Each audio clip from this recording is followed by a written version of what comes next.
माझं नाव पांडुरंग बापूराव मुसळे, राहणार आंबेगाव.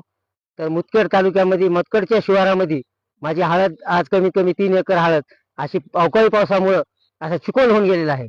कारण काही ठिकाणी भरपूर मोठा पाऊस झाला आणि अशा आलेल्या तोंडाला घास आलेल्या शेतकऱ्याला आता कसं काय फाशी घ्यायची वेळ आली असं जर भिजवून अवकाळी पाऊस पडल्यामुळं तर अशी नुकसान झाली. वाळलेली हळद आहे अशी पूर्ण भिजून गेली आता हे पूर्ण टोटल.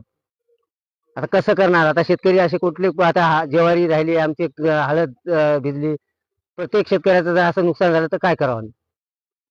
काय मदतीची काय मागणी करायची? मदतीची काय आता शासन मदत द्यायला आणि द्यावं आणि कशा या पिकाला एवढी पावसानं जर हानी केली तर काय भेटणार आहे? शेतकरी मरून जातील की अशानं. तर माझे भाव आता कमीत कमी 12,000वर येऊन टेकलाय. 16,000वरला भाव 12,000वर येऊन टेकलाय. मार्केट कमी झालं. पावसाची असं जर पाऊस पडत राहिला आणि नुकसान होत राहिले तर याला काय भाव भेटेल? मोठ्या प्रमाणात चिखल झाला हळदीचा. काय करेल शेतकरी आता मला सांगा तुम्ही. हो का असा चिखल हो काय पूर्ण चिखल झाला हळदीचा टोटल. वाळली होती आता ढोलला आली होती हळद. मोठा पाऊस पडल्यामुळे असा चिखल होऊन गेला बघा या हळदीचा टोटल.